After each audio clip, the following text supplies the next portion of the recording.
साथियों,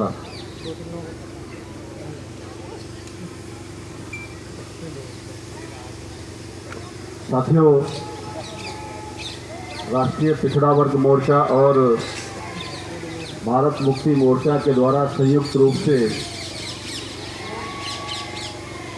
जाति जनगणना को लेकर के ये धरना प्रदर्शन का कार्यक्रम दिल्ली के जंतर मंतर पर आयोजित किया गया और देश भर से अपने अधिकारों के लिए यहाँ पर लोग उपस्थित हुए। ये जाति जनगणना संवैधानिक तौर पर हिस्सेदारी देने का मामला है। गुलाम भारत में अंग्रेज लोग जो विदेशी थे वो हमारे लोगों को इंसान समझते थे और आज़ाद भारत के जो विदेशी हैं वो जनगणना भी नहीं कर रहे हैं, जानवरों की जनगणना कर रहे हैं।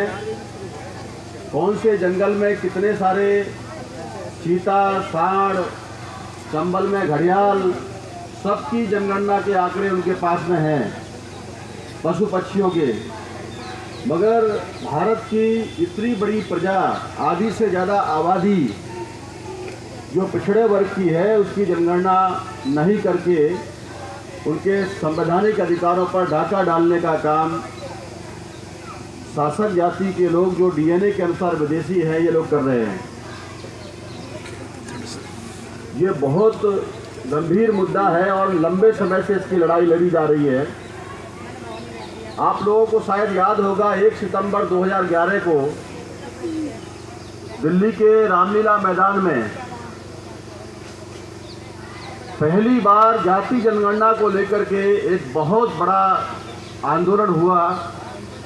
विशाल महारैली का आयोजन किया गया जिसमें रामविलास पासवान जी भी उपस्थित थे, आज दुनिया में नहीं है, और हुकम सिंह देशराजन लोधी जी भी उपस्थित थे। कैप्टन राजेंद्र सोई जी जो कैबिनेट मिनिस्टर रहे उड़ीसा के, वो भी उपस्थित थे। इंदिरा सिंह सैनी जी, सतपाल मलिक जी, शरद यादव जी और एचडी देवगौड़ा साहब के प्रतिनिधि के रूप में भी वहाँ उपस्थित हुए। वो बहुत विशालकाय आंदोलन था, मुझे याद है वो दिन। अपने साधन संसाधनों पर अपना पैसा खर्चा करके लाखों की संख्या में वहाँ उपस्थित हुए। और प्रणब मुखर्जी जी उस समय जो है कांग्रेस के वित्त मंत्री हुआ करते थे, लेकिन जनगणना के संदर्भ में सोनिया गांधी जी ने उसको ही सारा पावर दे के रखा कि करवानी है कि नहीं करवानी है। भारत की संसद पहली बार ओबीसी के अधिकारों के लिए बंद हुई। ये ओबीसी का मुद्दा शासक जातियों के लिए जानलेवा साबित हो रहा है और जो लोग इसकी आवाज़ उठा रहे हैं उनके लिए भी ये मामला आसान नहीं है, क्योंकि पहले व्यक्ति को जाति जनगणना के मुद्दे पर जिसने लगभग 19 मिनट का भाषण दिया देश की पार्लियामेंट में, गोपीनाथ मुंडे जी को बीजेपी के लोगों ने, आरएसएस के गुंडों ने उसकी हत्या करवाने का काम किया और एक एक्सीडेंट दिखाया गया, क्योंकि वो पहला शख्स था जो मुद्दा पार्लियामेंट के अंदर में लगभग 19-20 मिनट का उन्होंने स्पीच दिया। बाहर मैदान में मिश्रान साहब के नेतृत्व में लड़ाई चल रही थी और अंदर में पार्लियामेंट के अंदर में जो चुने हुए सांसद थे वो भी इस मुद्दे को लेकर चल रहे। तो आश्वासन दिया गया, केवल आंकड़े इकट्ठे किए गए और कांग्रेस की सरकार में जो आंकड़े इकट्ठे हुए उसका आज तक भी खुलासा नहीं हुआ। और अभी 2024 के चुनाव में राजकुमार राहुल गांधी जो है वो बड़े जोर शोर से देश के संविधान की प्रति को हाथ में लेकर के ऐसे बोलता है कि देश खतरे में है, संविधान खतरे में है, हम ओबीसी की जनगणना कराएंगे, आप इंडिया गठबंधन को जिताओ।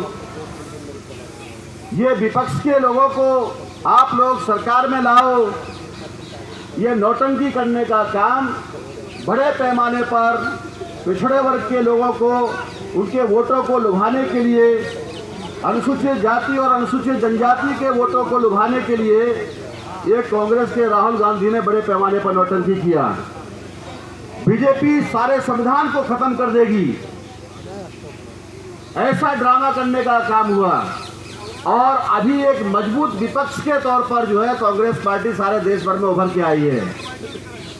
तो अब हम लोग राहुल गांधी से कहना चाहते हैं कि विपक्ष के तौर पर आप पार्लियामेंट को बंद करो। चलो, बीजेपी के लोग नहीं करा रहे हैं, आप स्ट्रांग अपोजिशन में हो, पहले की अपेक्षा जो विपक्ष में बैठने की भी तुम्हारी औकात नहीं थी, ऐसा बीजेपी के लोगों ने आपको उस धरातल पर पहुंचा दिया। कम से कम 10% सांसद चाहिए होते हैं विपक्ष में बैठने के लिए, आपके उतने भी नहीं हुए, शायद 41-42 लोगों को चुन करके लाने दिया। तो अब आप मजबूत स्थिति में हैं, आपके सहयोगी दल भी हैं, करो पार्लियामेंट को बंद।